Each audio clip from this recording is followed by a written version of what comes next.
Selamat pagi semuanya.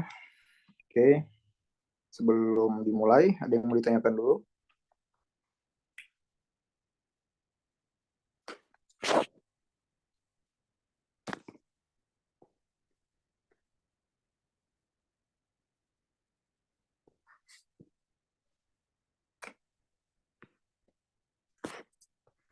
Oke, jika tidak ada, kita mulai ke materi selanjutnya, yaitu tentang account receivable atau piutang usaha atau piutang dagang.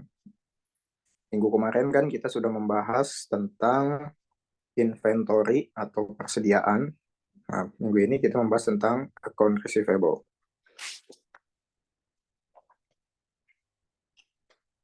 Dalam pertemuan kali ini kita akan membahas tentang bagaimana mengidentifikasi jenis-jenis piutang, kemudian menjelaskan bagaimana pengakuan piutang usaha, lalu kemudian membedakan berbagai metode dan basis penilaian piutang usaha, kemudian memahami prosedur pencatatan disposisi piutang usaha, lalu menghitung tanggal jatuh tempo dan bunga piutang wesel, menjelaskan bagaimana pengakuan piutang wesel, menguraikan cara penilaian piutang wesel, kemudian memahami prosedur pencatatan disposisi piutang wesel, kemudian menjelaskan penyajian piutang pada laporan keuangan, serta bagaimana menganalisis laporan keuangan terkait piutang.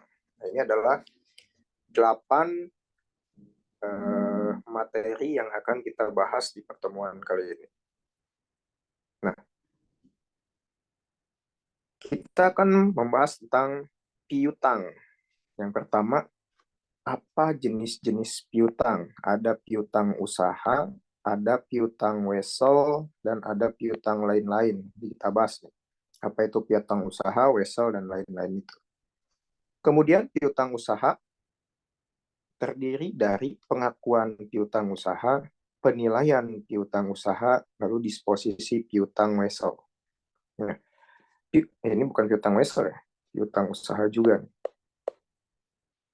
Nah, kemudian piutang wesel atau not receivable, yaitu penentuan tanggal jatuh tempo, penghitungan bunga, pengakuan piutang wesel, penilaian piutang wesel, dan disposisi piutang wesel.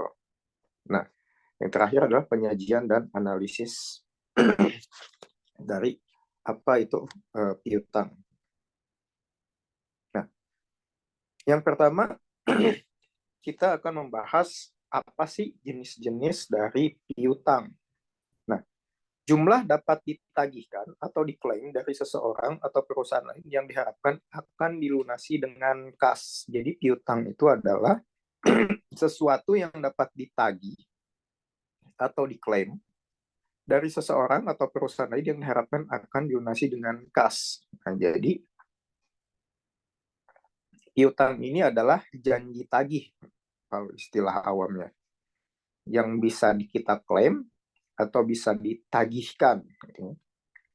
Nah, kemudian apa perbedaannya antara account receivable, not receivable, dan other receivable?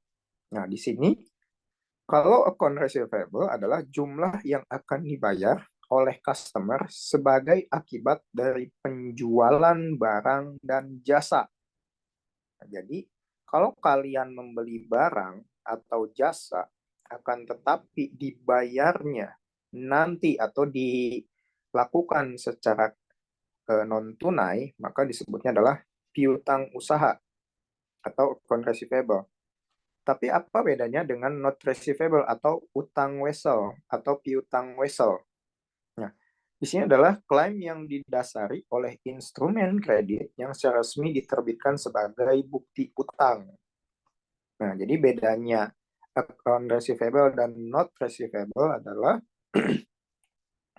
kalau misalnya di dalam account receivable tidak terdapat bunga di sini.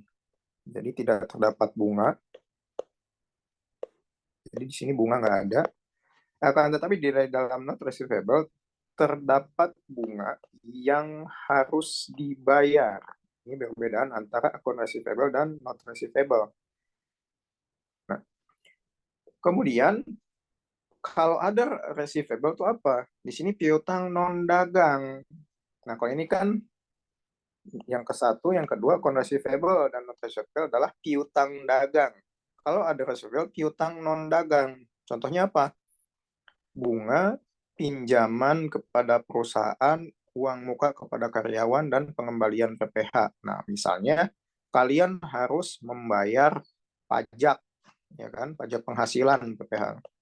Nah, ini kan piutang akan tetapi bukan piutang dagang, akan tetapi kewajiban yang mengikat yang harus ditunaikan oleh perorangan atau badan hukum kepada negara. Kemudian uang muka kepada karyawan, misalnya ini adalah piutang gaji yang harus kalian bayarkan akibat dari kalian sudah memakai tenaga kerja. Gitu. Nah, ini perbedaan antara berbagai jenis receivable. Kalau piutang dagang terdiri dari account receivable dan not receivable, dan piutang non dagang terdiri dari misalnya piutang pajak, piutang gaji, dan piutang bunga, dan lain-lain. Nah, selanjutnya ada 3 isu utama di dalam account receivable atau piutang dagang, yaitu adalah pengakuan piutang usaha, penilaian piutang usaha atau valuing, dan disposisi piutang usaha atau disposing. Nah, kemudian pengakuan piutang usaha atau recognizing account receivable. Nah, kita langsung nih, apa sih yang dimaksud dengan recognizing di dalam account receivable? Nah, untuk mempermudahnya, ilustrasi bab sebelumnya tentang usaha perdagangan untuk memudahkan akun persediaan dan harga. Ini itu adalah harga pokok barang penjualan.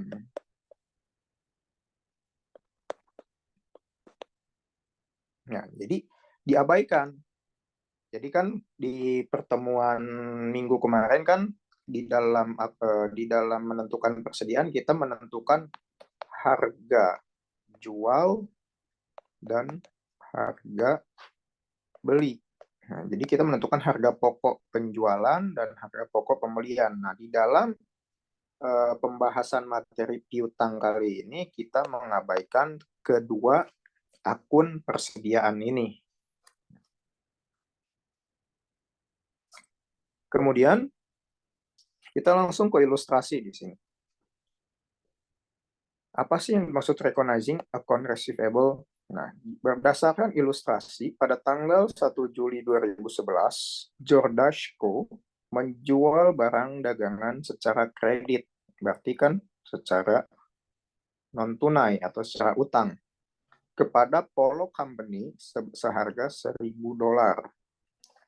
Terminnya adalah 2/10 net per 30. Maksudnya apa sih nih? 2/10 net per 30?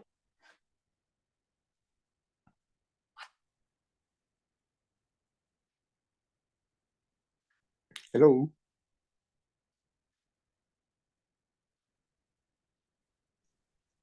Diskonnya, Pak. Diskonnya berapa?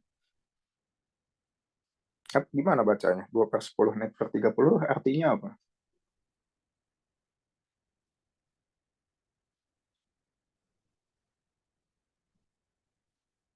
Hmm?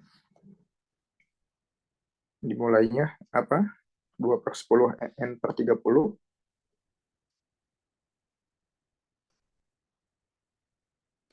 Jika pembayaran masih dalam waktu 10 hari, maka akan diskon 2%.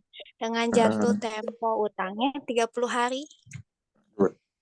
Berarti jika membayar dalam jangka waktu 10 hari akan mendapatkan diskon 2%, dan jangka waktu pembayaran maksimalnya adalah 30 hari. Nah, maka jurnal adjusting-nya adalah atau adjusting entries-nya adalah di pihak Jordache Co. Untuk mencatat transaksi tersebut adalah di debit sebagai account receivable dan di kredit sebagai sales atau penjualan. Nah, ini yang dimaksud dengan recognizing account receivable. Nah, kemudian kita lanjutkan ilustrasinya. Tadi kan pada tanggal 1 Juli Sekarang dilanjutkan pada tanggal 5 Juli. Di sini disebutkan pada tanggal 5 Juli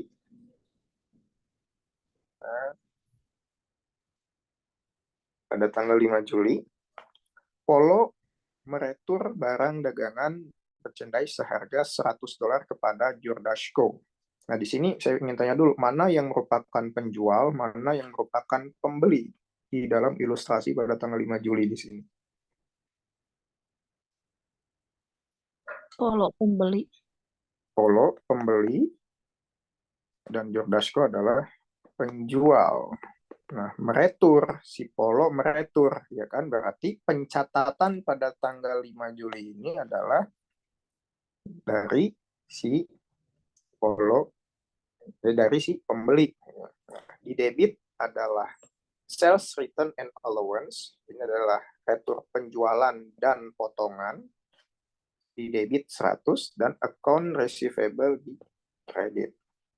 Nah, kemudian dilanjutkan pada ilustrasi pada tanggal 11 Julinya, Jordache menerima pembayaran dari Polo Company untuk sisa jumlah yang terutang.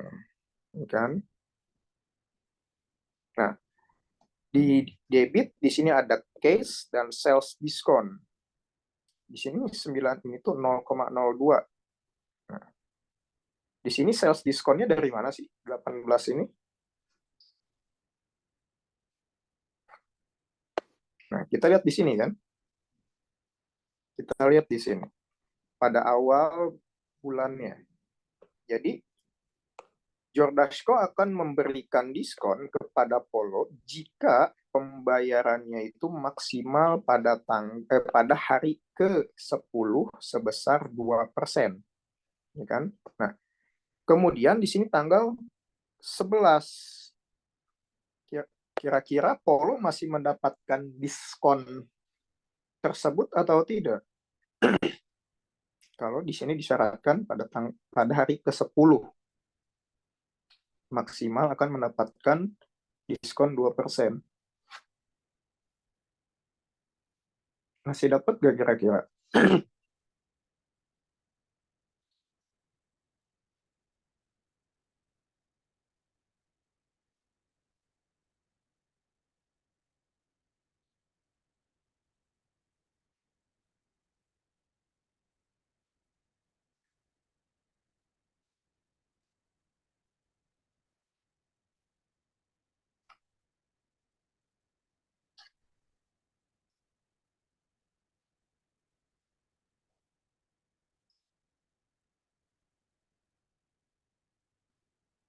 Kalau misalnya tidak ada ini, kita akhirin aja perkuliahannya gimana?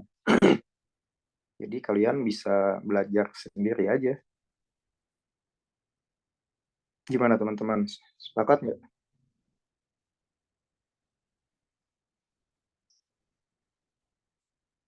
Mungkin kalian masih ingin liburan atau gimana? Jadi kita akhiri saja perkuliahannya. Jadi kalian tinggal belajar sendiri, kerjakan tugasnya gimana teman-teman?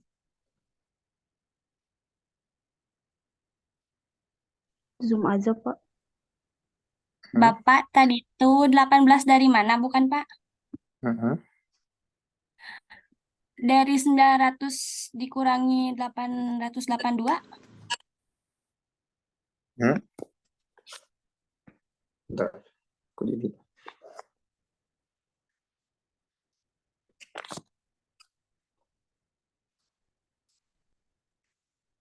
Nah, awalnya seperti ini.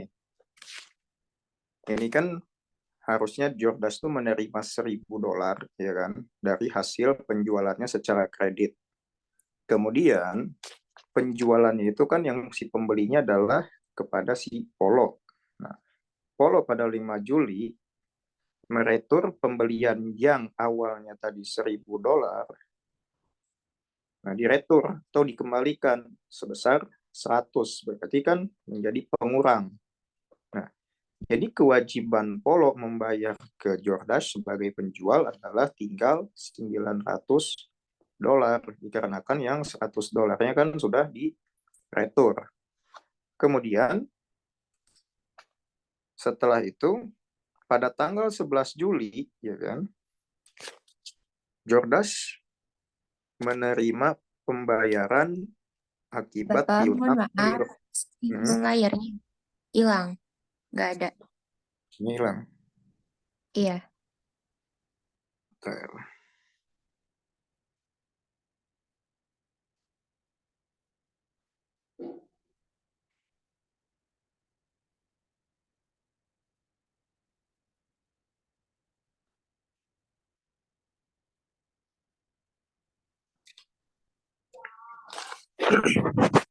Nah, kita ulang.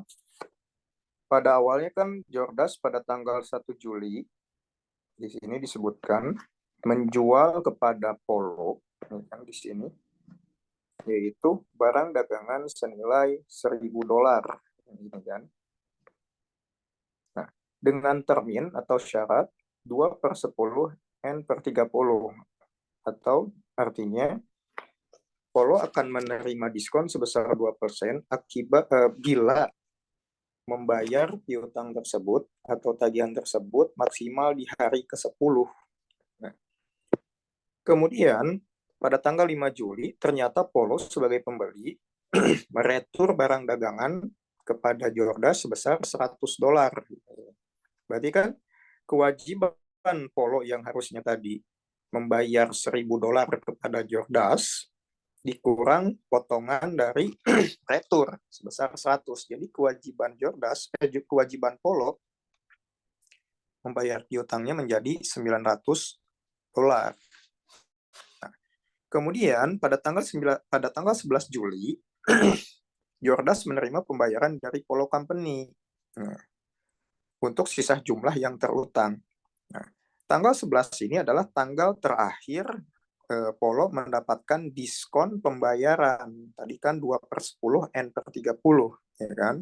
Nah, akan tetapi karena sudah melakukan retur sebesar $100 di tanggal 5, kewajiban bayarnya menjadi $900. Nah, $900 ini yang tadinya akan dibayarkan oleh Polo, akan tetapi membayar di tanggal 11 mendapatkan diskon sebanyak 2% atau 0,02 kalau didesimalkan. Nah, jadi 900 dikali 0,02 adalah menjadi 18. Nah, kemudian karena mendapatkan diskon sebanyak $18, berarti yang harus dibayarkan oleh Polo adalah 900 dikurang 18. Hasilnya adalah 882. Nah, kemudian ini kan di debit, di kreditnya adalah account receivable gitu. Nah, itu adalah recognizing account receivable. Sebelum kita masuk ke penilaian piutang usaha atau valuing account receivable, ditanyakan dulu nggak? Di sini disebutkan, piutang usaha dilaporkan sebagai aset pada laporan posisi keuangan atau neraca. Neraca kan terdiri dari aset harus sama dengan liabilitas plus equity. Kemudian, piutang usaha dilaporkan sebesar jumlah yang diharapkan dapat ditagih atau diterima pembayarannya oleh perusahaan. Kemudian penjualan kredit mengakibatkan timbulnya risiko piutang tak tertagih.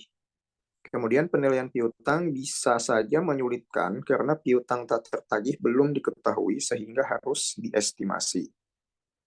Nah, di dalam valuing account receivable terdapat dua metode perlakuan piutang tak tertagih.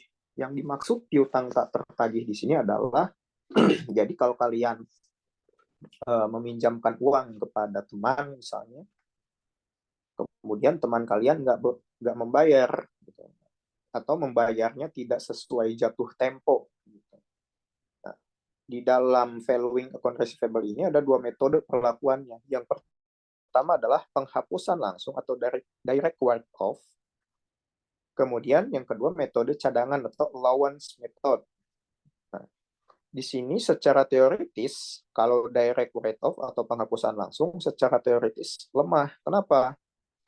Itu tidak mempertemukan biaya dengan pendapatan piutang tidak dinyatakan dengan nilai realisasi neto, kemudian tidak diterima dalam praktik pelaporan keuangan.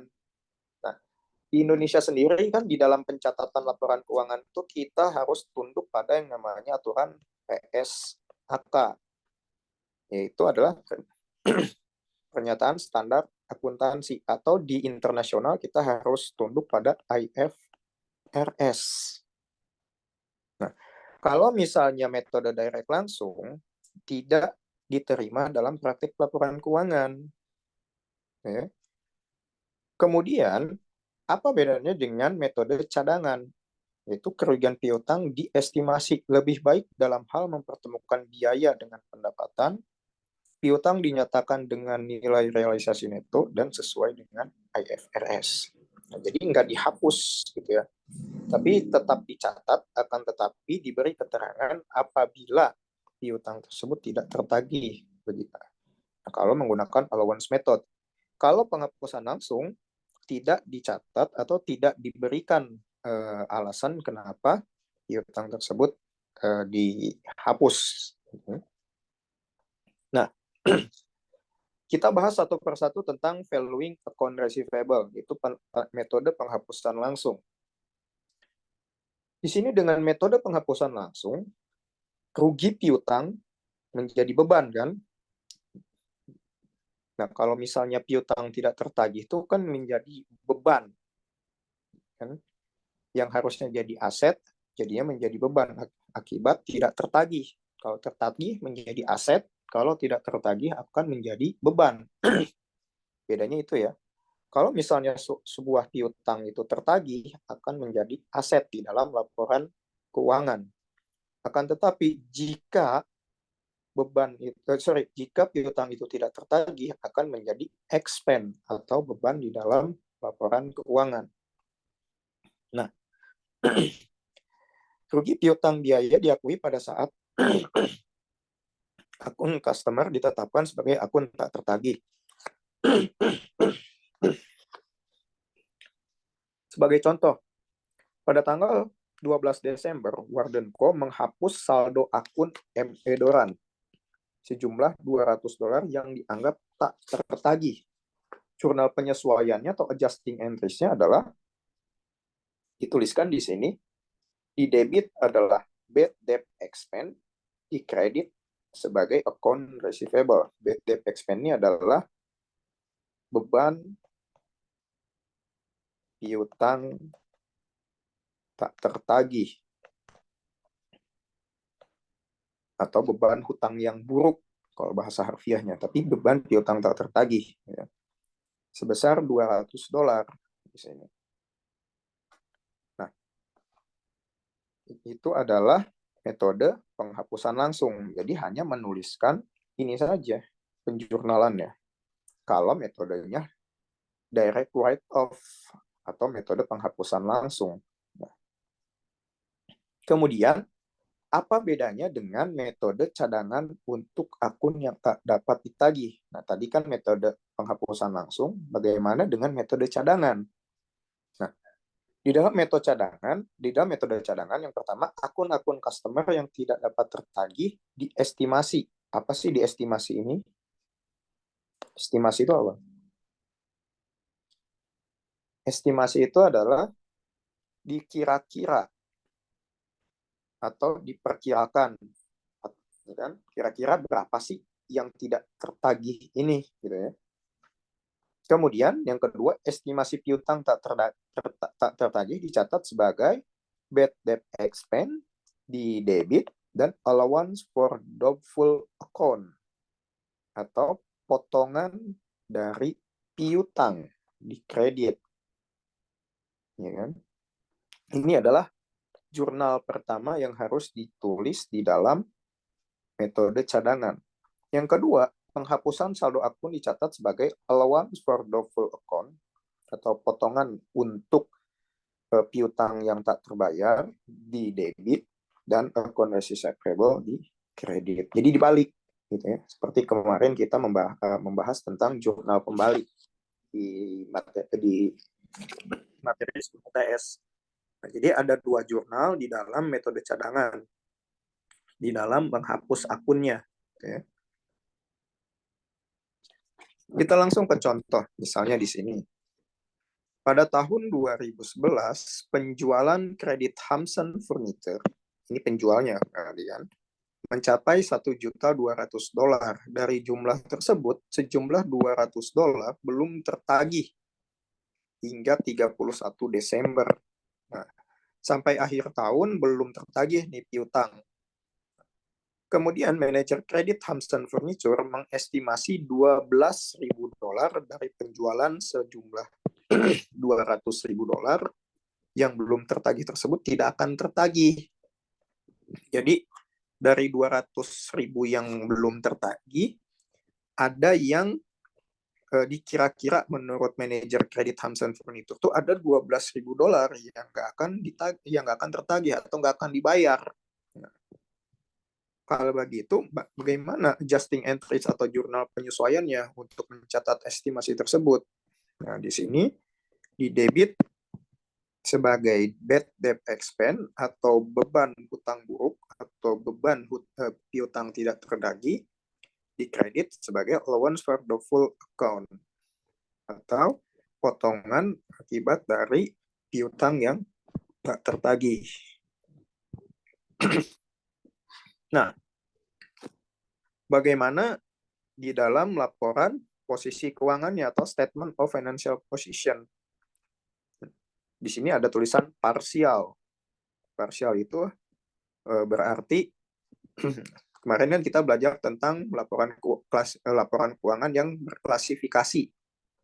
Jadi laporan keuangan itu hanya terdiri misalnya hanya aset saja, atau hanya liabilitas saja, atau hanya ekuitas saja. Aset juga kan misalnya ada aset lancar, ada aset tetap, liabilitas juga ada hutang jangka pendek, jangka menengah, jangka panjang, gitu ya. Ekuitas juga ada laporan perubahan modal.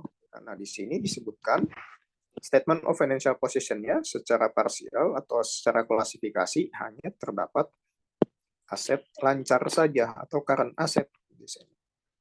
Current asset kan terdiri dari banyak ya, ada prepaid expense atau beban dibayar di muka. Kita sudah bahas ini kenapa expense adanya di dalam aset. Pas dulu sebelum UTS ya. Misalnya $25.000, merchandising inventory atau persediaan barang dagangan $310.000. Nah, di sini penulisan dari jurnal dari valuing account receivable. Di dalam aset lancar ditulis account receivable-nya berapa atau piutang usahanya berapa. Di sini $200.000. Kemudian diestimasi oleh manajer kredit Hamsun Furniture jika tidak akan tertagih sebesar $12.000 yang ini kan dari 200 ini. Nah, maka ditulis lagi less di sini tuh artinya dikurangi. Kalau add di sini berarti ditambah. Nah, less allowance for the full account $12.000. Maka hasilnya adalah $188.000. Berarti yang berhasil tertagih itu sebesar ini. Yang tidak tertagihnya ini. Ya. Dari total piutang yang belum tertagih sebanyak $200.000. Kenapa ini di sebelah kiri dan ini di sebelah kanan penulisannya? Karena kalau ini masih di dalam proses perhitungan atau belum total. Kalau di sebelah kanan nanti sudah total. Kemudian Hamsun Furniture punya uang kas sebesar $14.800. Maka total current asset-nya sebanyak $537.800. Oke. Kemudian bagaimana pencatatan penghapusan akun tak tertagih tersebut atau recording the write off an uncollectible account. Bagaimana penghapusannya? Nah, di sini Direktur Keuangan Hamsun Furniture menyetujui penghapusan saldo akun piutang atau account receivable sebesar $500 atas nama R.A. Ware pada tanggal 1 Maret 2012. Adjusting entries untuk mencatat penghapusan tersebut gimana? Nah, di sini di debit adalah di debit allowance for doubtful account sebesar 500 dan di kredit sebesar 500 dan dinyatakan sebagai account receivable. Ya. Nah, bagaimana akun T-nya atau postingnya? Di sini ada account receivable, ada allowance for doubtful account. Nah, misalnya dari $200.000 piutang yang belum tertagih, ternyata si direktur keuangan menyetujui kalau $500 itu benar-benar tidak akan tertagih, gitu ya. Kalau yang ini kan, yang $12.000 ini belum tertagih walaupun sudah jatuh tempo, ya kan? Akan tetapi masih ada kemungkinan untuk membayar yang $12.000 ini. Nah, kalau yang $500 ini betul-betul tidak akan membayar atau misalnya tidak tertagih, gitu ya, dan mau dihapus, gitu ya, piutang tak tertagih ini. Bagaimana caranya? Nah, di sini dinyatakan sebagai allowance for doubtful account di debit dan account receivable di kredit. Nah, pencatatan di postingnya. Nah, account receivable yang tidak tertagihnya di debit di saldo kredit. Ini kan saldo debit kan. Nah, piutang dari tanggal 1 Januari tidak akan terbayar yang 1 Maret sebesar 500. Maka sisa saldonya ada di saldo debit sebesar 199.500. Kemudian allowance for doubtful account yaitu tadinya kan piutang yang belum tertagihnya adalah $12.000 dan betul-betul tidak akan tertagihnya adalah sebanyak $500 pada tanggal 1 Maret. Maka saldonya ada di kredit sebesar 11.500. Nah, kemudian penghapusan hanya mempengaruhi akun-akun neraca yang ada di dalam laporan posisi keuangan, gitu ya. Ini kan sudah kita tulis tadi ya. Nah, kemudian di sini before write off atau sebelum penghapusan, dan ini after write off atau setelah penghapusan. Jadi ada perbedaan penulisan antara sebelum penghapusan secara langsung dan setelah penghapusan secara langsung.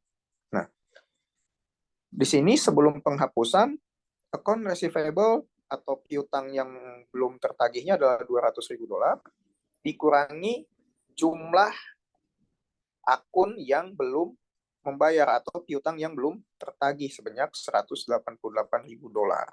Nah, karena sudah dihapus yang $500 tadi karena memang tidak akan tertagih, nah di sini kan ditulis menjadi 199.500. Nah, kemudian untuk allowance for doubtful account-nya yang tertagihnya adalah yang belum tertagihnya adalah 11.500. Hasilnya akan tetap sama. Akan tetapi pencatatan yang berbeda. Kalau yang sebelum penghapusan masih ditulis semua, itu piutang realnya. Tapi kalau setelah penghapusan ditulis piutang realnya setelah piutang yang tidak tertagih. Okay. Nah, kemudian bagaimana penulisan jurnalnya? Nah, di sini pada tanggal 1 Juli, AirAware membayar sejumlah $500 yang sebelumnya telah dianggap sebagai akun tak tertagih. Ternyata, pas kalian mengira teman kalian gak akan pernah bayar tuh hutang, ternyata membayar yang tadinya sudah ditulis di penjurnalan piutang tersebut tidak tertagih, malah bayar. Maka bagaimana penjurnalannya? Gitu kan? Sedangkan sudah dihapus pada tanggal 1 Maret. Gitu ya. Dan dibayar pada 1 Juli. Itu 3 bulan kemudian. Gitu ya. Nah, masih tetap dicatat di dalam penjurnalannya atau adjusting entries-nya, yaitu ada 2 jurnal di sini, yaitu account receivable sebanyak 500 dari mana? Dari allowance for the full account. Nah, piutang di debit sebesar 500, di kredit yaitu sebagai potongan akun yang tidak membayar di kredit. Nah, kemudian penerimaan kas di debit sebesar 500 dari account receivable di kredit sebesar 500. Nah, ini ya. Jadi ada 2 ayat jurnal yang harus ditulis apabila si pembeli membayar piutang yang dianggap tidak tertagih tadinya. Nah, basis yang digunakan dalam metode cadangan yaitu adalah percentage of sale dan percentage of receivable. Itu persentase dari penjualan dan persentase dari piutang. Nah, harus match ya antara penjualan, match itu harus sesuai antara penjualan dengan beban utang yang buruk atau beban piutang yang tidak terbayar dengan cash realizable value atau uang tunai, nilai uang yang harusnya diterima, yaitu account receivable piutang usaha dengan allowance for the full account atau potongan dari piutang yang dianggap tidak tertagih. Ya. Nah, kita langsung ke contoh. Misal di sini, Gonzales Company menggunakan basis persentase penjualan. Dari pengalaman disimpulkan bahwa penjualan kredit neto yang tidak akan tertagih adalah 1%. Jika penjualan kredit neto selama 2011 berjumlah $800.000, maka jurnal penyesuaiannya adalah bagaimana? Nah, berarti kan ada 1% piutang yang tak tertagih. Jadi ini kan 8.000 dikali 1%. Hasilnya ini kan 800.000 dikali 1%. Hasilnya kan adalah 8.000. Nah, maka ditulisnya adalah di debit sebagai bad debt expense dan di kredit sebagai allowance for the full account atau piutang yang tak tertagih. Nah, ini percentage of sales. Nah, kemudian persentase penjualan atau percentage of sale yaitu yang pertama menekankan prinsip mempertemukan biaya dengan pendapatan. Jadi percentage of sale itu adalah persentase antara penjualan dengan biaya yang dikeluarkan. Jadi seberapa besar penjualan yang dihasilkan, seberapa besar biaya yang diperlukan untuk mendapatkan penjualan yang dihasilkan. Jadi rasionya, gitu, rasio antara pendapatan dibanding dengan biayanya. Kemudian pada saat jurnal penyesuaian dibuat, berapa saldo allowance for the full account sebelum diabaikan. Nah, jadi sebelum dihapus, bagaimana pencatatan piutang yang tak tertagih tersebut. Nah, di sini bad debt expense di debit sebesar 8.000. Kemudian allowance for the full account di sini adalah 1.723, misalnya ada balancing ya di 1 Januari tersebut sebesar 1.723. Kemudian piutang yang tertagih tersebut ada lagi sebanyak 8.000 di bulan Desember. Di 1 Januari ada piutang yang tertagih sebesar 1.723 dan di bulan Desember juga ada sebanyak 8.000. Maka total keseluruhan piutang tak tertagihnya adalah 9.723. Nah, di sini kita lihat persentase piutang usaha, percentage of receivable. Kalau yang ini kan berdasarkan percentage of sale, ya kan? Berarti persentase dari pendapatan dengan biaya. Nah, bagaimana kalau ini persentase piutang usaha, yaitu pendapatan dengan piutang usaha, bukan dengan beban. Kalau ini kan dengan beban, ya kan? biaya dengan beban, kalau ini pendapatan dengan piutang. Perbandingannya gimana? Misal contoh di sini ada tabel. Ada tabel A, B, C, D, E, F, G. Nah, tabel A menyatakan customer atau si pembeli di perusahaan tersebut. Di sini ada Tuan Adets, Tuan Bords, Tuan Carl, Tuan Dicker, Tuan Ebert, dan lain-lain. Totalnya Tuan Adet mempunyai piutang sebesar 600, Tuan Bords 300, Carl 450, Dicker 700, Tuan Ebert 600, dan pembeli lainnya 36.950.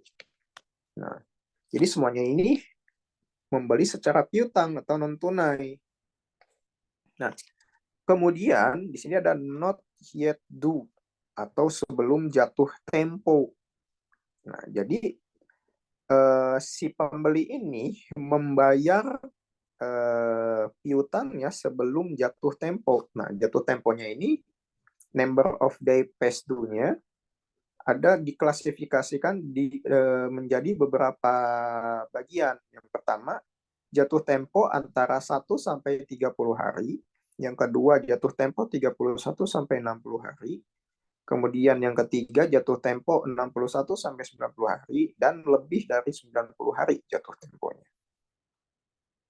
Nah, kemudian Tuan Aders di sini dengan total piutangnya 600 membayar $300 di hari ke-1 sampai 30. Kemudian di hari 31 sampai 60-nya Tuan Aders tidak membayar. Kemudian di hari 61 sampai 90 membayar 200, lebih dari 90 hari baru membayar sisanya sebanyak 100.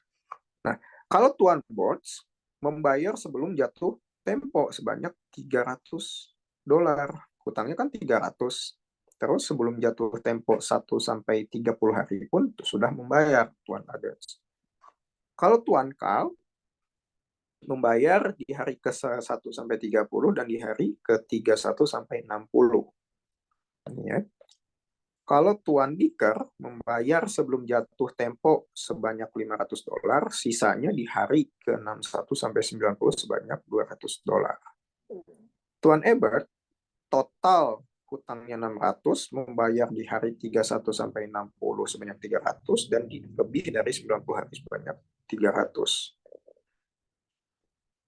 Kemudian pembeli lainnya totalnya adalah 36.950. Nah, membayar sebelum jatuh tempo sebanyak 26.200, di hari ke-1 sampai 35.200, di hari 31 sampai 60 2.450, di hari 61 sampai 90 1.600, dan lebih dari 90 hari sebanyak 1.500. Ini adalah total piutang yang dimiliki oleh perusahaan dari semua pembeli sebanyak 39.600. Ini adalah total piutang yang dimiliki. Kemudian yang dibayarkan sebelum jatuh tempo sebanyak 27.000, yang dibayarkan pada hari ke-1 sampai 30 sebanyak 5.700, di hari 31 sampai 63.000, di hari 61 sampai 92.000, dan lebih dari 90 hari sebanyak 1.900. Jadi ditotalkan ini semua.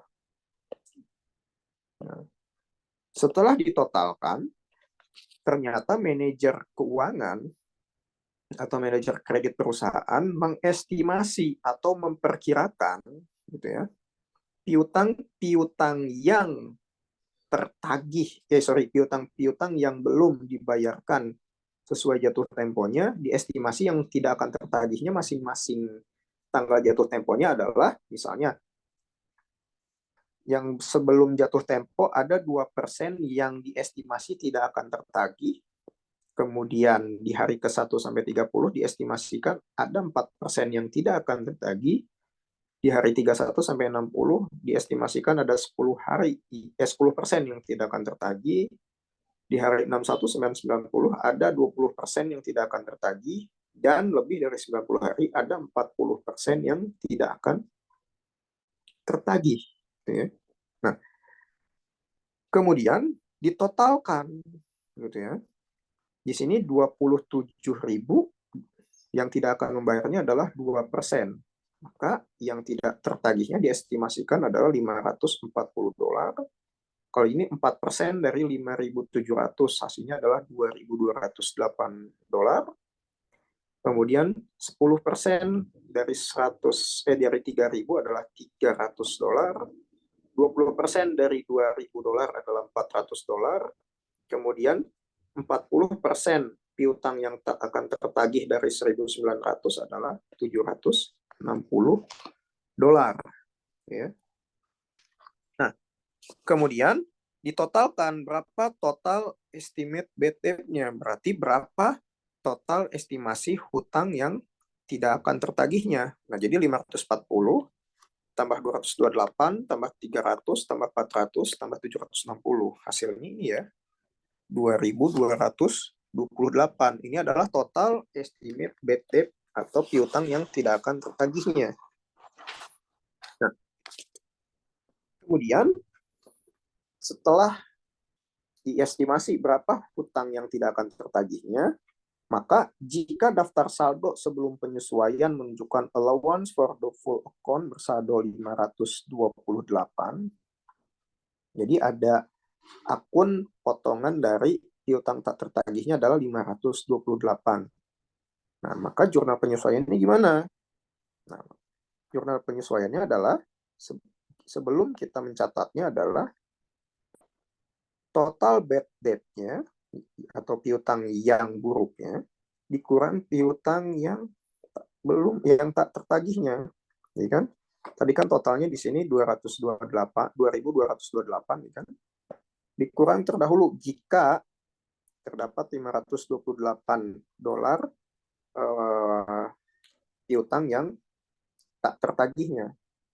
Maka 2.228 dikurang 528 hasilnya adalah 1.700 didebit sebagai bad debt expense dan allowance for the full account-nya dikredit sebesar 1.700 juga. Ya.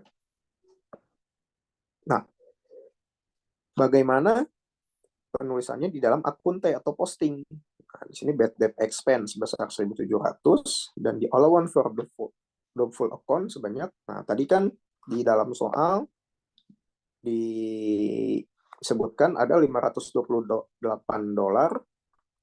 piutang yang belum tertagih di awalnya. Jadi ditambahkan itu balance.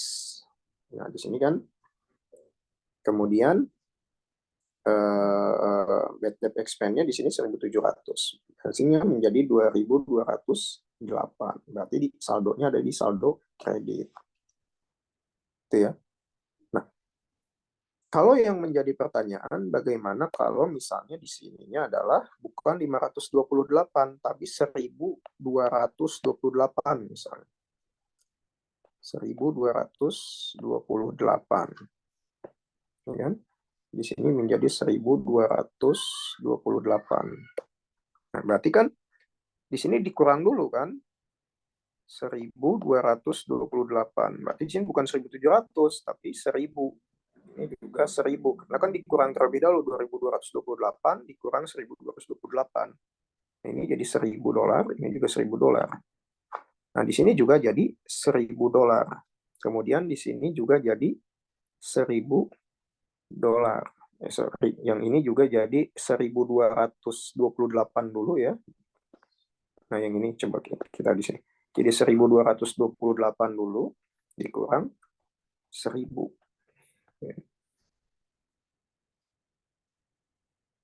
Sorry, kebalik. Kita hapus dulu nih.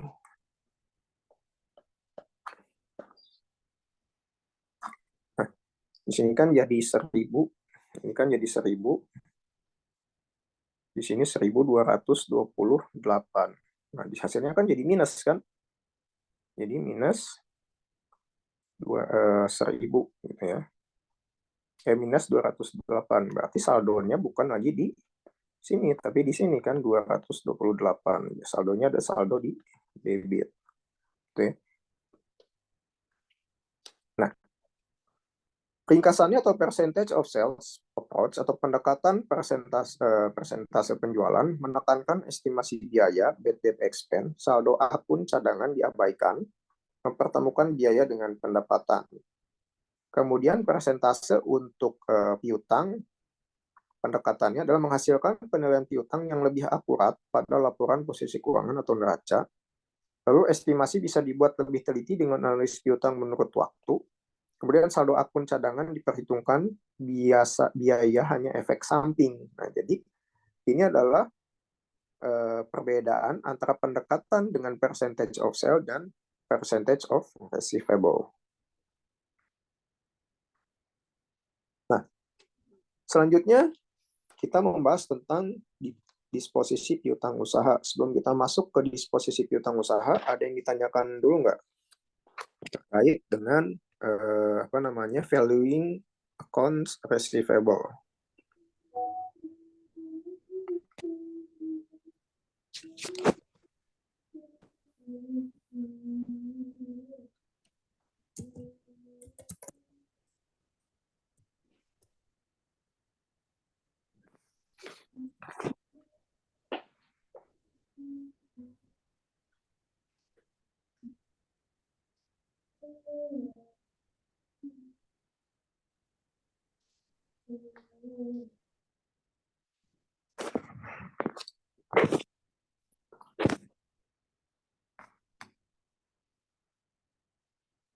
Oke, kita lanjut ke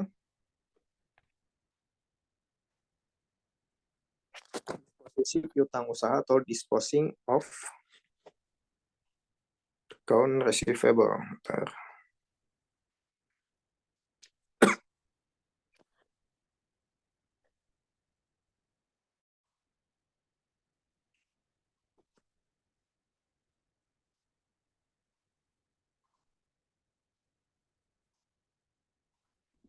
Nah, di sini perusahaan bisa saja menjual piutang karena dua alasan. Piutang mungkin menjadi satu-satunya sumber kas yang dapat diharapkan, kemudian penagihannya memakan waktu dan biaya yang besar. Nah, ternyata piutang tersebut bisa dijual. Nah, apa sih yang mendasari piutang tersebut bisa dijual?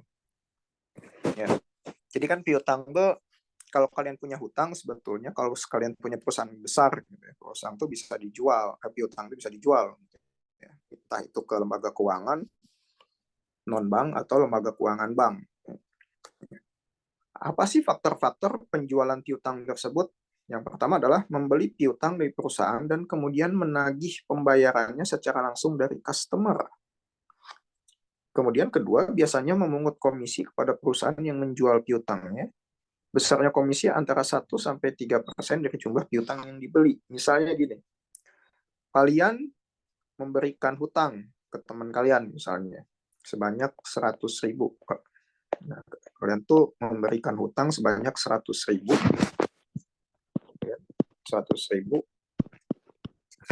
teman kalian.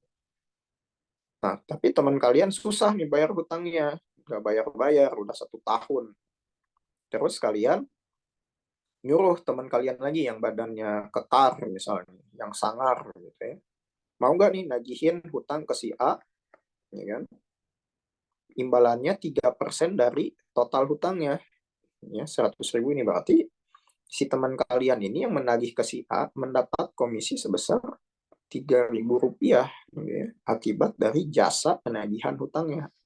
Kalau sekarang lebih dikenal sebagai debt collector gitu ya. Jadi kalian menyewa debt collector untuk menagihkan piutang ke orang yang tertagih gitu ya.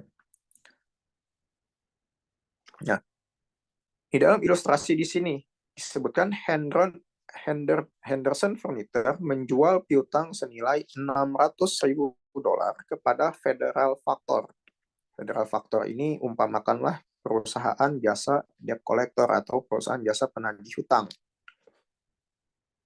Kemudian Federal Factor mengenakan service charge sebesar 2% dari jumlah tersebut. Jurnal untuk mencatat penjualan piutang tersebut adalah 600.000 dikali 2% menjadi $12.000. Ini adalah service charge yang harus dibayarkan oleh Henderson Furniture kepada Federal Factor akibat jasa penagihan atau penjualan piutang tersebut.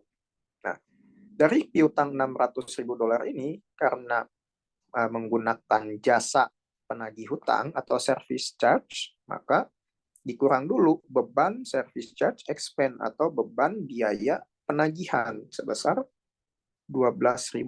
Maka yang akan diterima Federal Henderson Furniture adalah 588.000, yang akan diterima Federal Factor adalah 12.000. Dari piutang totalnya adalah $600.000.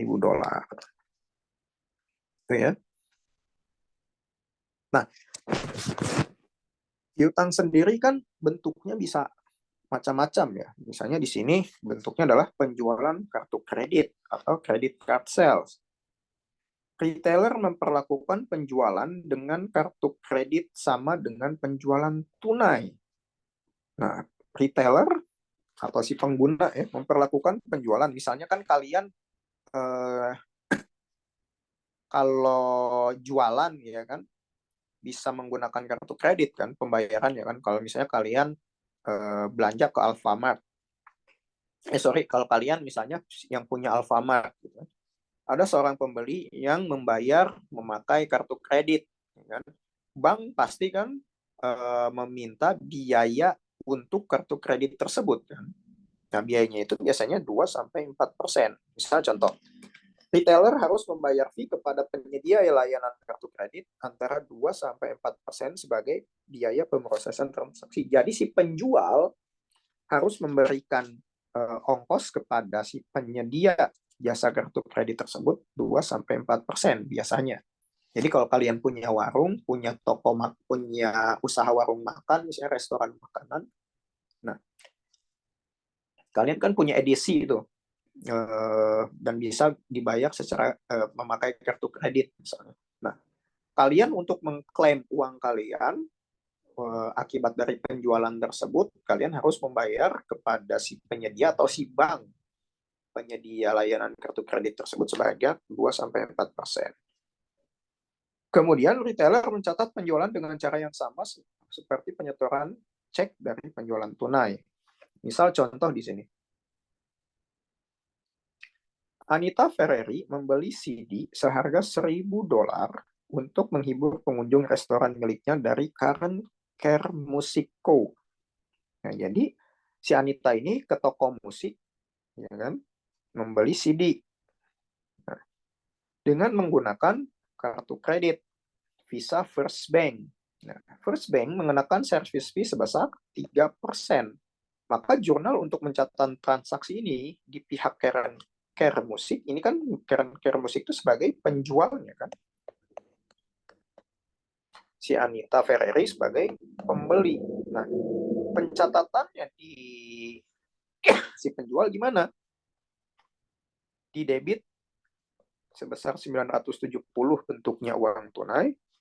Lalu service charge expense karena si Anita membayarnya dengan kartu kredit dan harus ada biaya di dalam pemrosesan tersebut sebanyak 30%. Dari mana 30% ini? Dari 1.000 dikali 3%. Gitu ya. Penjualannya adalah $1.000. Ya. Nah, itu untuk piutang usaha atau piutang dagang. Ada yang tanyakan nggak sebelum kita masuk ke piutang wesel? Apa sih bedanya piutang dagang dengan piutang wesel atau surat sanggup? Nah, kalau wesel atau surat sanggup adalah janji tertulis untuk membayar uang sejumlah tertentu atas permintaan atau pada tanggal tertentu yang telah ditetapkan. Kalau piutang usaha, nggak ada tertulisnya. Ini kalau piutang usaha. Jadi nggak ada hitam di atas putihnya. Kalau misalnya perjanjian jika sanggup membayar pada tanggal tertentu, nggak. Bedanya dengan piutang wesel, ada janji tertulis kalau kalian misalnya janji akan melunasinya atau membayarnya pada tanggal jatuh tempo tertentu misalnya. Nah, wesel digunakan ketika seseorang atau perusahaan meminjamkan uang. Biasanya ya, utang wesel itu. Kalau tadi kan bentuknya dagang, barang dagangan kan. Kemudian ketika jumlah transaksi dan periode kredit telah melewati batas normal. Nah, biasanya kan kalau kalian meminjamkan uang atau memberikan piutang ke orang kan ada batas maksimal misalnya. Maksimal orang ini kalau mau beli barang ke kalian atau meminjamkan uang misalnya hanya 100.000. Nah, lebih dari 100.000 kalian nggak akan minjemin lagi atau nggak akan memberi piutang lagi. Akan tetapi dia berjanji walaupun sudah melebihi batas toleransi piutang, misalnya meminjam lagi 10.000 gitu ya, akan membayarnya itu misalnya 2 bulan kemudian atau 1 bulan kemudian. Nah, itu namanya adalah piutang wesel. Ada janji bayarnya di situ. Nah, misal contoh di sini, piutang wesel atau not receivable bagi pihak terbayar atau PI, wesel merupakan piutang. Bagi pihak penerbit maker, wesel merupakan utang. Nah, kalian pasti sudah tahu kan apa bedanya piutang dan utang. Gitu. Contoh di sini. Di sini ada date of note atau tanggal yang date of note ini kan Chicago, Illinois, 1 Mei 2011. Ini adalah tanggal diberikannya piutang. Jumlahnya adalah ini $1.000. Date due. Nah, berarti janji bayarnya adalah 2 bulan kemudian dari Mei ini kan berarti Mei, Juni, Juli. Berarti kan 1 Juli misalnya. Karena 2 bulan kan bayarnya itu. Nah, kemudian the order of Wilma Company, PI. PI itu apa di sini? Pihak terbayarnya. Nah, kemudian disepakati kalau kalian misalnya meminjamkan uang ke teman kalian, oke, saya meminjamkan uang ke teman kalian sebanyak $1.000, tapi pakai bunga ya. Nah, bunganya disepakati adalah for value received with annual interest sebanyak 12%. Gitu ya. Nah, kemudian si pembuatnya siapa? Calhoun Company. Maker di sini adalah bagi pihak penerbit. Nah, jadi yang menerbitkan hutangnya itu si Calhoun Company. Yang berhutangnya siapa? Yang berhutangnya adalah si Wilma Company. Ya. Gitu. Dengan jumlah $1.000. Berarti pas nanti tanggal 1 Juli, si Wilma Company harus membayar $1.000 plus bunganya. Ya kan? Bunganya kan 12%, berarti 12 ya 1.000 dikali 12% sama dengan 120. Berarti 1.000 ditambah 120. Berarti si Wilma Company harus membayar pada tanggal 1 Juli nanti sebanyak $1.120. Oke. Nah, menghitung tanggal jatuh tempo. Di sini jangka waktu wesel dinyatakan bisa dalam bulan, bisa juga dalam hari. Nah, bagaimana menghitung tanggal jatuh tempo berdasarkan termnya? Di sini sebelum kita ke term of note ya. Untuk menghitung tanggal jatuh tempo, caranya adalah face value note dikali annual interest rate dikali time in of 1 years sama dengan interest atau bunganya. Contoh di sini. Kalau hitungannya hari, misalnya contoh di sini kalian meminjam $730. Gitu ya. Face value note-nya atau nilai weselnya misalnya $730 misalnya. Nilai weselnya adalah $730. Jadi kalian berhutang sebanyak $730. Kalian sepakat kalau bunganya adalah 18% selama 120 hari misalnya. Ya kan? Kalau kalian berhutangnya selama 120 hari, untuk menghitung interest computation-nya atau menghitung bunganya adalah face value note atau hutang kalian sebanyak 730.000 dikali bunganya 18% dikali time atau waktunya. Di sini kan kalian janji 120 hari kemudian dibayarkan. Nah, 120 hari ini dibagi dulu 360. 360 itu dari mana? Dari jumlah hari di dalam 1 tahun. Kan? Harusnya kan 365 kan jumlah hari dalam 1 tahun tuh. Tapi untuk mempermudah perhitungan, diasumsikan kalau setiap bulannya terdiri dari 30 hari. 30 hari dalam 1 tahun ada 12 bulan. Jadi 30 kali 12 adalah 360. Itu asal mulanya kenapa 360. Nah, kemudian 120 dibagi 360 hari. Kan?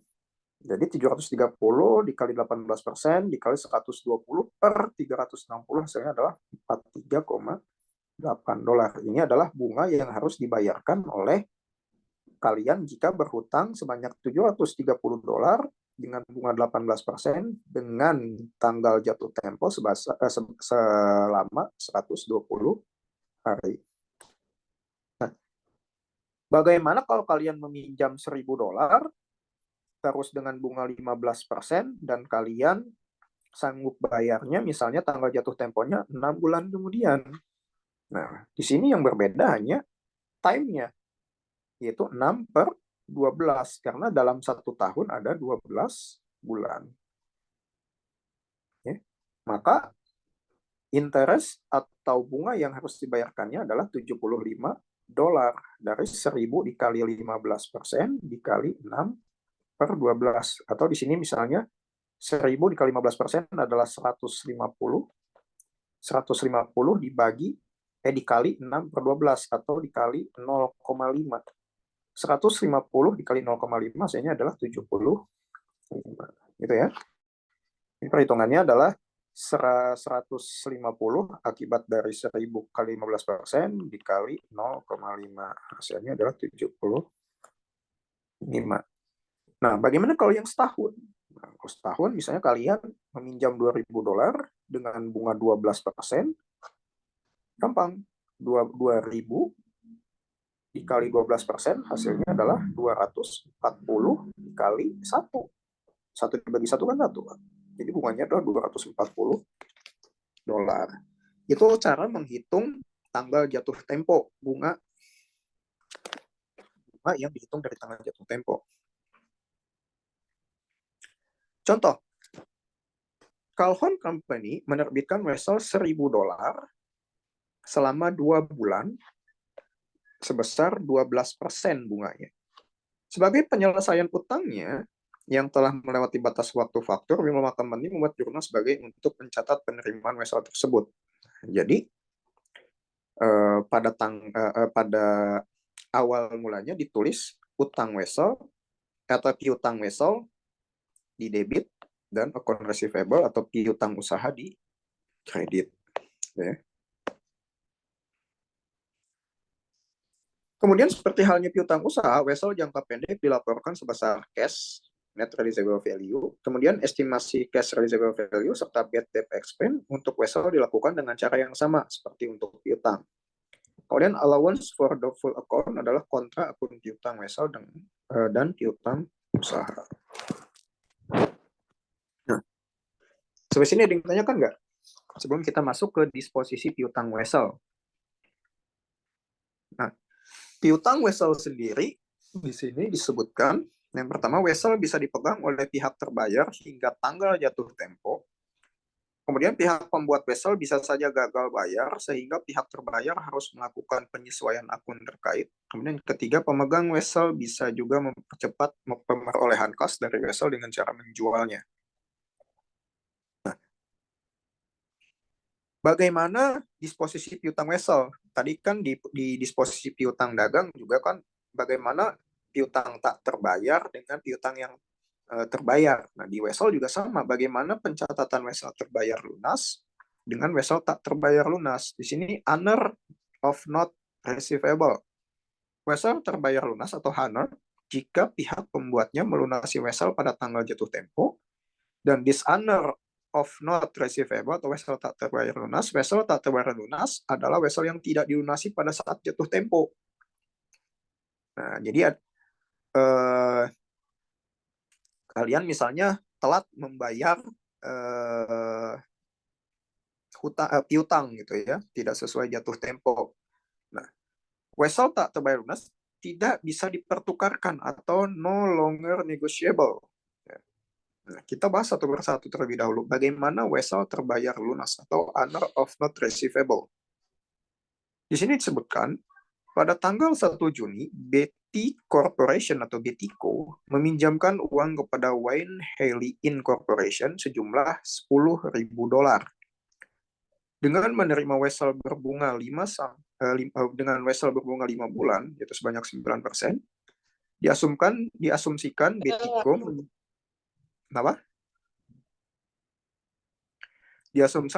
menyarankan wesel tersebut kepada Wayne Haley Incorporation pada tanggal jatuh temponya. Maturity date, Bettyco menjurnal pelunasan wesel tersebut adalah, nah ini kan,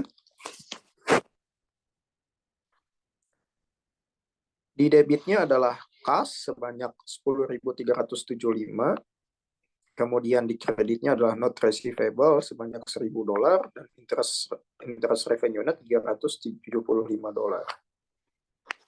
Nah, dari mana saya ingin tanya, ini kenapa 10.375 dan interest revenue-nya kenapa 375?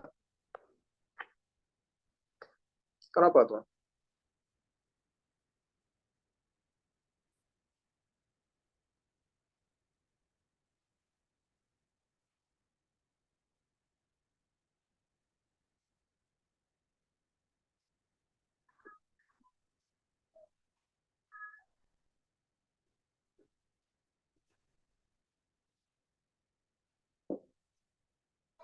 Dari mana 375-nya? Halo, suara saya masih jelas nggak? Masih. Gimana? 375. Supaya kalian semangat nih. Saya pengen obrolan nilai nih. Dari 10.000 dikali 9% dikali 5/12. Dari 10.000, gimana? Dikali 9% dikali 5/12. Jadi 10.000 dikali 9%, hasilnya berapa?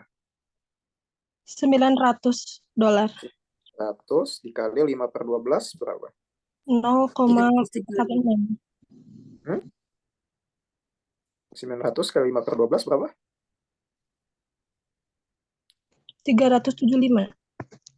307. 75. Ya. Nah, berarti interest revenue-nya adalah 375. Kita kan sudah bahas tadi kan. Nah, kemudian lanjut lagi nih. Jika Betty Corporation menyusun laporan keuangan financial statement-nya per 30 September, bunga berjalan harus diperhitungkan. Betty Corporation akan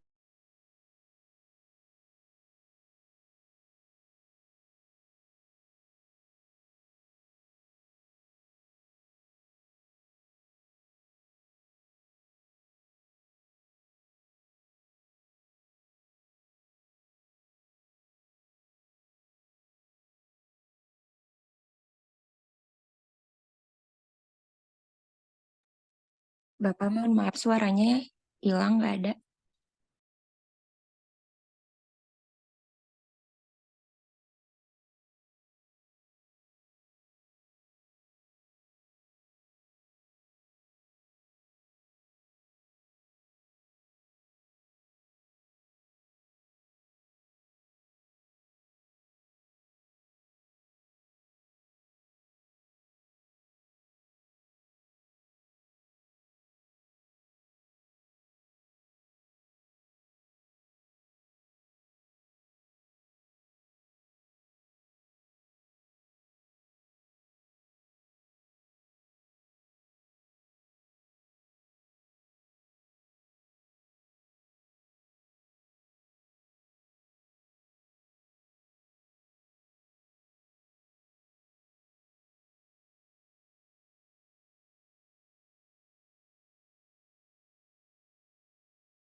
sudah terlihat lagi? Suara saya sudah jelas? Sudah, Pak. Nah, kita ulangi lagi di sini. Jurnal di pihak Betty Corporation untuk mencatat pelunasan Wessel Wayne Hiley Incorporation pada tanggal 15 November adalah, nah di sini kan, tadi kan hutang atau net receivable atau piutang Wesselnya adalah $1.000. Kemudian interest receivable-nya adalah $300 dan interest revenue-nya adalah $75. Nah, kita lihat di sini.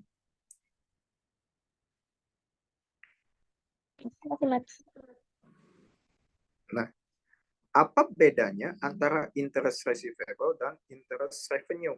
Ya. Kalau interest receivable ini kan sudah dicatat tadi kan. Nah, yang di sini nih. Interest receivable-nya adalah 300, sudah dicatat pada bulan September. Nah, di sini. Ini kan sudah dicatat pada bulan September. Kemudian sisanya kan belum dicatat, ya kan? Harusnya kan si Betiko ini mendapatkan interest revenue-nya adalah $375. Ini kan segini. Akan tetapi yang diterima atau yang dicatat pada bulan September baru 300. Berarti kan sisanya 75 lagi belum kan? Belum dicatat atau belum diterima. Jadi interest receivable itu adalah piutang bunga yang sudah dibayarkan, akan tetapi interest revenue atau pendapatan bunga adalah pendapatan dari bunga yang belum terbayarkan. Itu bedanya interest receivable dan interest revenue. Ya. Nah, kemudian ini tuh bukan November ya, ini tuh September harusnya. September. Nah, kemudian pada tanggal 1 November, Wayne Hiley Incorporation terindikasi tidak membayar utang Wesselnya. Jika Betiko memperkirakan piutang itu akhirnya akan dilunasi, jurnal yang dibuatnya adalah saat Wessel itu tidak terbayar dengan asumsi sebelumnya bunga belum diperhitungkan. Ini kan di debit account receivable sebanyak 10.375, not receivable atau hutangnya adalah 10.000 dan interest revenue-nya atau bunga pendapatan bunganya adalah 375. Ini sebelum yang asli bunga belum diperhitungkan jika misalnya tidak terbayar. Ya. Nah, kalau membayar ini jurnalnya. Kalau tidak membayar ini jurnalnya. Gitu ya. Kemudian penyajiannya di dalam statement presentation and analysis adalah sebutkan jenis-jenis utama piutang baik di neraca ataupun catatan laporan keuangan, melaporkan piutang jangka pendek dalam kelompok aset lancar, sajikan jumlah kotor piutang serta cadangannya, laporkan biaya rugi piutang dan biaya layanan kredit sebagai biaya penjualannya, kemudian laporkan pendapatan bunga dalam kelompok pendapatan lain-lain dalam seksi non-operasi. Nah, analisisnya gini. Kalau misalnya kita menganalisis piutang, caranya adalah dengan net credit sales atau penjualan piutang secara bersih dibagi average net account receivable atau rata-rata yang dimungkinkan dari penjualan bersih dibagi 2. Nah, misalnya rata-ratanya adalah 861 ditambah 728. Maka diketahuilah account receivable turnover-nya atau perputaran piutang usahanya. Nah, di sini contoh 14.901 dibagi 861 ditambah 728 hasilnya berapa nih? $529. 29 dibagi 2 hasilnya berapa nih? 700 berapa? 1529 bagi 2 berapa? 700 berapa? 794,5. 5, Kak. 5. Oke. Nah, berarti kan 14.901 dibagi ini kan? Hasilnya adalah 18,8 kali. Itu untuk menganalisis berapa perputaran piutangnya. Ya. Berarti di dalam 1 tahun, perputaran piutangnya adalah 18,8 kali. Nah, kemudian rasio perputaran piutang usaha digunakan untuk nilai likuiditas piutang. Yang pertama, untuk menghitung berapa kali rata-rata perusahaan menerima pelunasan piutang selama 1 periode. Ya. Nah, jadi ini adalah kenapa rata-rata piutang harus dihitung, yaitu untuk menilai likuiditas piutang dan untuk menghitung berapa kali rata-rata perusahaan menerima pelunasan piutang selama 1 periode. Jadi dalam 1 tahun atau 1 periode, rata-ratanya adalah 19 kali kalau dibulatkan ya, di dalam pembayaran piutang. Nah, kemudian kalau ingin tahu berapa hari rata-rata piutang di dalam 1 periode tersebut dibayarkan. Jadi kalian ingin tahu nih, berapa lama sih piutang atau teman kalian bayar hutang ke kalian? Caranya adalah day in year, 365 kan 300 jumlah hari dalam setahun itu kan, kalau tadi kan contohnya 360 kan, itu untuk memudahkan perhitungan, yaitu diasumsikan kalau dalam sebulan itu ada 30 hari dikali 12 bulan, hasilnya kan 360. Tapi kan sesungguhnya di dalam 1 tahun itu ada 365 hari. Nah, di sini dipakai jumlah hari dalam setahun, 365 hari. Nah, kemudian dibagi account receivable turnover atau perputaran piutangnya. Tadi kan sudah kita hitung ya kan, sebanyak 18,8 kali. Dan ini kan. Berarti rata-rata average collection period in-day-nya atau rata-rata piutang tertagihnya adalah 19,4 hari. Jadi rata-rata perusahaan tersebut menerima piutang tertagihnya adalah 19,4 hari. Untuk apa rata-rata periode penerimaan piutang dalam 1 hari? Digunakan untuk menilai efektivitas kebijakan kredit dan penagihan. Lalu periode penerimaan seharusnya tidak melebihi kebijakan waktu kredit. Ini adalah tujuan dari average collection period in day. Oke. Sampai sini ada yang tanyakan terkait dari materi kita hari ini?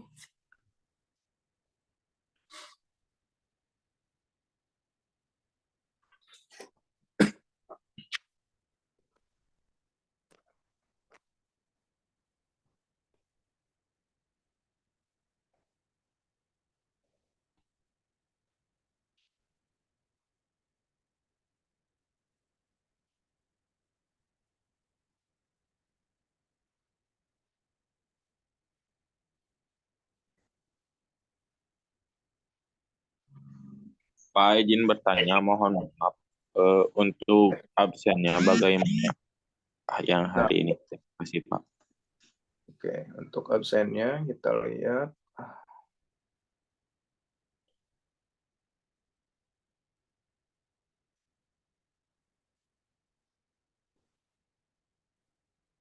Sudah terlihat untuk absennya. Ini ada soal. Ya. Jadi untuk absensi hari ini seperti biasa kalian kerjakan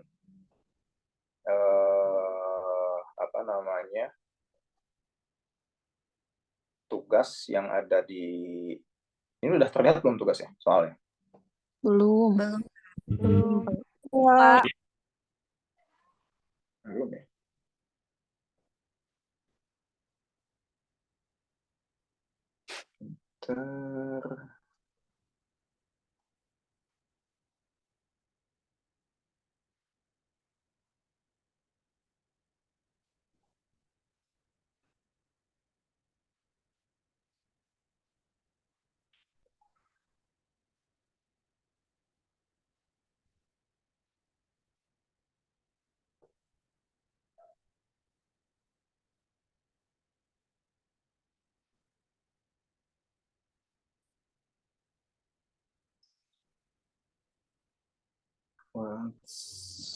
Password.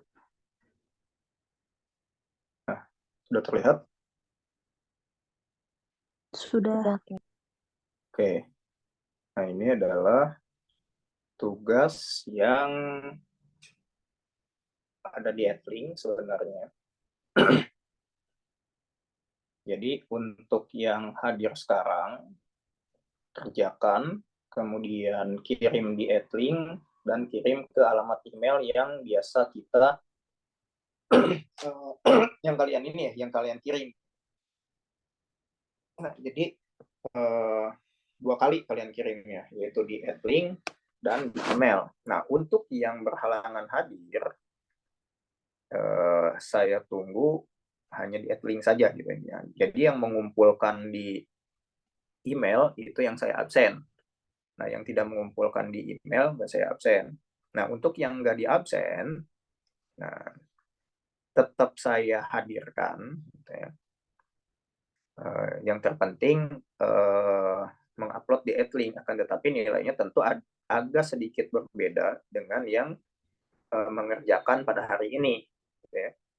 Kalau mengerjakan hari ini mungkin nilainya akan 100, tapi kalau mengerjakannya nanti gitu ya, karena memang berhalangan hadir ya mungkin maksimalnya hanya 85 jika jawabannya itu betul semua. Gitu ya. Nah, kalau misalnya dikerjakannya hari ini dan dikirim ke email seperti biasa, nah nilainya akan lebih tinggi dari yang misalnya mengerjakannya nanti. Gitu ya. Dan sekalian untuk absensi. Gitu ya. Udah tahu kan alamat email yang biasa kirim? Kemarin kan udah di ini. Sudah, Pak. Oke. Nah, jadi tinggal di-download di Edlink. Materinya juga sudah ada.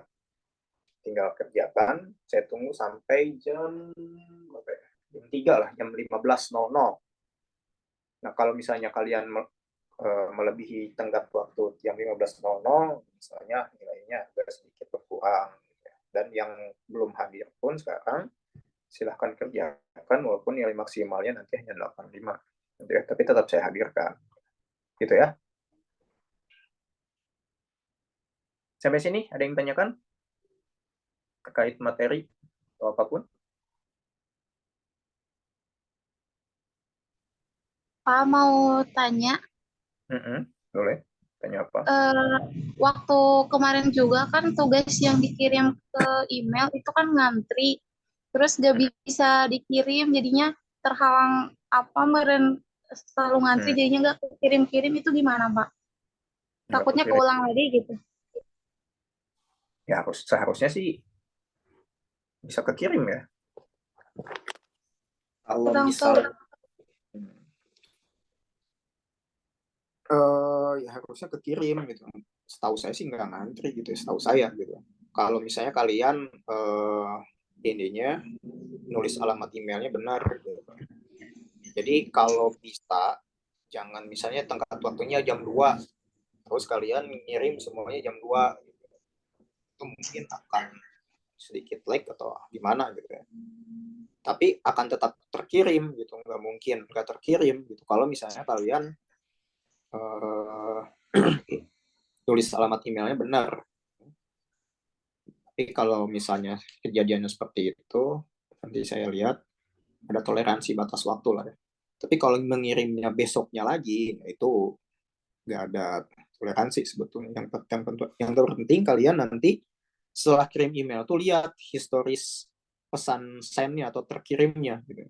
Sudah terkirim atau belum. Kalau tidak ada tulisan send terkirimnya berarti belum terkirim. Gitu ya. Jadi silakan, sekarang saya agak fleksibel, biasanya jam 1 kan. Saya ini jam 3 aja lah. Apa-apa. Ya, makasih Pak. Ya, sampai sini ada yang tanyakan teman-teman sebelum kita akhiri perkuliahan hari ini. Bapak izin bertanya, untuk pengumpulannya ditulis tangan di kertas atau boleh diketik di Word? Di Word juga boleh. Tapi jangan lupa kirimnya 2 ya. Di Edlink sama yang di email gitu ya. Kalau yang di Edlink untuk penilaian akhir tugas kalian. Nah, kalau yang di email kan untuk absensi gitu ya sifatnya gitu. Jadi jangan lupa di Edlink juga gitu ya. Kalau misalnya di Edlink kalian lupa, berarti kalian nggak dapat nilai yang sesi ini. Gitu. Tapi kalau misalnya kalian lupa yang email, berarti kalian nggak hadir dianggapnya gitu. Itu ya. Jadi 2 ya teman-teman, supaya jadi saya gampang menilai kehadiran dan nilai tugasnya. Ada lagi teman-teman?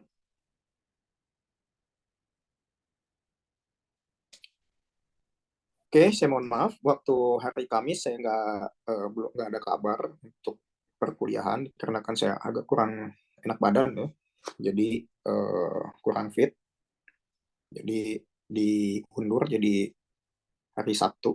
Nah, untuk minggu depan kita tetap jadwal biasa di hari Kamis, gitu ya, di jam yang sama pagi jam 9. Oke, di sini ada yang tanyakan teman-teman sebelum saya akhiri?